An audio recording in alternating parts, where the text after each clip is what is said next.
Est-ce que vous pouvez nous rappeler où vous êtes né, où vous avez passé votre enfance? Oui, mon enfance c'est à Tanger, c'est une ville à l'époque qui était internationale, et alors occupée par presque plusieurs nations, ce qui fait que je suis tangérois d'origine fassie, mais venu de l'Andalous. Voilà, alors je suis un enfant parmi d'autres, on est une famille de 7 avec 2 sœurs et 5 enfants. Le père il a été un savant du Coran. Et puis alors, je vivais dans un quartier de Médina, il est populaire d'abord, et puis la maison se trouve sur la mer de Tanger, et en même temps on profite de voir aussi le détroit du Gibraltar avec les côtes d'Espagne. Ça, ça a été vraiment... Mon père, il a bien profité, il avait même le goût d'avoir cette maison, parce que ça nous a donné une fraîcheur du port de Tanger, et puis alors, pour nous aussi, c'est la tranquillité. Puis Tanger, c'est une ville côtière. Ma foi, le quartier où j'habite, il s'appelle Dar el-Baroud. C'est un quartier qui est populaire. Populaire, pourquoi? Parce qu'il se trouve juste sur la côte de Méditerranée. Est-ce que vous vous souvenez le premier jour où vous avez vu des enfants ou des jeunes jouer au football? Bien sûr, moi j'avais une autre éducation, mais j'ai toujours profité de jouer. Vous savez, je peux pas dire que je suis né pour le football, mais je crois actuellement, avec mon âge, je me suis rendu compte qu'il n'y avait pas à cette époque ni le professeur, ni la formation de l'école. La chose que dans notre quartier, il y avait de l'espace, entouré des maisons, et on dirait comme un football sala. Mais ce n'est pas un football sala.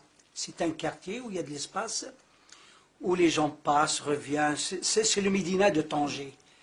Alors nous, après l'école, surtout après la mosquée, où on fait la prière, on apprend le Coran, alors on s'amuse. Et puis je m'amuse comme avec tous les enfants, mais en cachette. Ça veut dire peur de mes parents, parce qu'à cette époque-là, les parents avaient interdit leurs enfants, avec la mentalité qui est possédée. Ils disaient que le football actuellement ne donne absolument rien. Pour eux, c'est les études. La meilleure pour assurer la vie de leurs enfants. Et malgré tout ça, je profite de jouer, mais en jouant, on n'avait pas le ballon à cette époque-là, on ne savait même pas.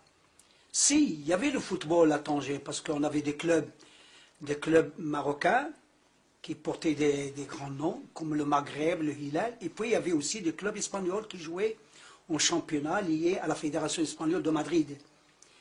Mais moi, je profite dans ce quartier de Dar el-Baroud, quartier Sania, pour jouer avec un ballon de chiffon. Et jouer le pied nu de temps en temps, oui, peur de mon père, parce qu'en achetant une paire et que ça revient un peu cher, et puis c'est pas la question chère, c'est la question de la propreté, et puis de jouer en cachette, je profite toujours en touchant cette balle en chiffon, avec le sommeil, pour ne pas salir les pointes des chaussures et la face, comme ça. Et puis en terminant, je fais toujours attention. Ça a été ma position pour profiter de jouer en cachette de mon père. Et vous arrivez de vous faire prendre malgré tout? Des fois, oui, mon père me parle. Est-ce que tu aimes le football? Je dis oui, je l'aime, mais en regardant, mais pas en jouant. Mais avec les voisins, tout le monde me surveille, et des fois même il m'applaudit. Et ce qui est le plus important, c'est que, autant qu'élève, à l'âge de 8 ans, 9 ans, j'ai toujours profité de faire des matchs. Et puis ma prime, ça a été que mes camarades me payent un sandwich ou une bol de harira, comme on appelle, avec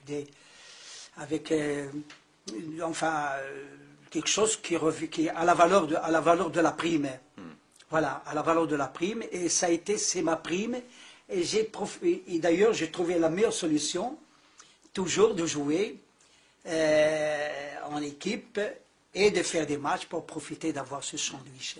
Et est-ce que le fait de jouer dans la Médina avec une boule, un ballon de chiffon, est-ce que ça a été important dans votre formation technique?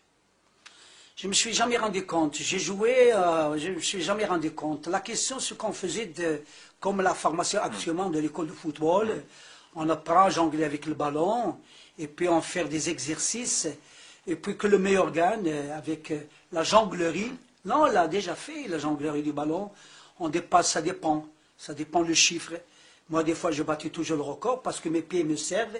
Et puis, j'avais ce don de garder toujours ce ballon de chiffon, qu'il était un peu léger, des fois il est lourd. Et puis, alors là, au concours, j'ai toujours été le premier. C'est pour cette raison que toujours j'étais tellement bien placé et j'étais supérieur aux autres. Et l'avantage que j'ai, c'est que j'ai toujours voulu que ceux qui ne savent pas jouer le ballon, je les attire pour qu'ils puissent arriver à jouer avec moi et d'avoir une entente, tous les deux. Et naturellement, je ne me suis jamais rendu compte, mais le public, ça veut dire le public de Médina, de l'entourage que je viens de dire à la place de Dar el Baoud, les femmes et tout le monde me supervise, ils m'applaudissent, et ben, je me suis dit, oui, peut-être un jour je serai, surtout que nous avons déjà entendu parler à mon époque, parce que moi, je suis de la deuxième génération de la première, celle de l'Abbé Bombarek, qui jouait en Espagne dans l'Atlético de Madrid, et on entend tellement parler parce que les nordistes parlent espagnol, et moi je parle espagnol, pas tellement couramment, mais je parle espagnol. Alors on suit les coulisses, et j'ai toujours dit qu'un jour peut-être je serai comme Bombarek, et pourquoi pas. Alors ensuite vous êtes entré dans un club. Donc, comment ça s'est fait cette entrée dans un club? C'est vous qui avez été frappé à la porte ou bien on est venu vous chercher? Frapper à la porte, non, ça ne m'a jamais venu l'idée. Nous, on avait des spécialistes, ça veut dire des managers. Ce sont des responsables qui s'intéressent à recruter des jeunes joueurs et qui venaient faire des tournées à travers tous les quartiers du Tanger. Parmi les quartiers, c'est Dar el Baoud, il était renommé, parce que ce que oui dans le Médina, et la plupart de mes camarades, ils étaient des joueurs. Mais les recherches des jeunes joueurs, ça a été sur la côte de Tanger, sur la plage, parce que Tanger, il était renommé avec sa belle plage. Elle était même considérée que parmi l'une des meilleures, deuxième ou troisième meilleures plages du monde. Et puis elle fait tellement entre 12 et 13 kilomètres que toute la journée, on s'amuse là-bas.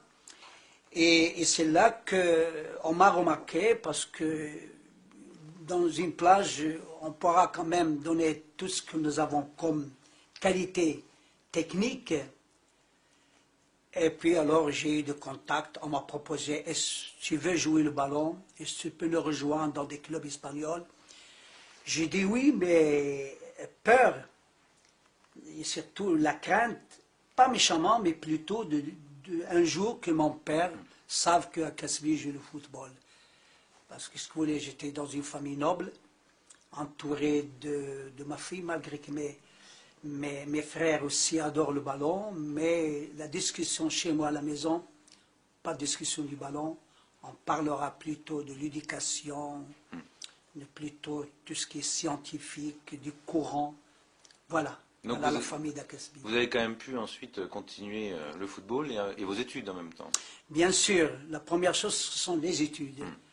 Et c'est pour ces raisons que j'ai profité au moins de faire une petite carrière dans les études, parce qu'après j'étais dans des lycées coraniques, et puis j'ai fait la langue arabe, la première langue arabe classique, avec l'espagnol, peu français, parce que Tanger, il n'a été pas dominé par la langue française. Mais après mon, comment dirais-je, certificat d'études, mes parents m'ont obligé vraiment de faire la langue française pour que je puisse faire le déplacement, le voyage entre Tanger et Rabat. Ça, c'est après. Mais le contact avec le club espagnol, ils ont venu me chercher. Je me rappelle toujours des noms. Il y avait des noms les noms des clubs, des grands clubs espagnols, comme Sibiana, comme Hercules, comme Volta. Et j'ai signé au début, j'avais l'âge de 12 ans. J'ai signé avec un club espagnol qui s'appelle Volta. On m'a remarqué aussi parce que là, j'ai commencé à jouer. Là, j'ai commencé à jouer dans des terrains gazonnés, parce que quand même à Tanger, il y avait des terrains gazonnés, puisque déjà, je viens de vous dire que le championnat de Tanger, le championnat espagnol, lié à la Fédération de Madrid, et les Espagnols, autant que les responsables marocains, ils s'intéressaient à moi. J'ai préféré, toujours en cachette, malgré que je suis devenu professionnel à l'âge de 14 ans, avec le club de football club Sevillana de Tanger, qui porte le nom de Sevilla d'Espagne.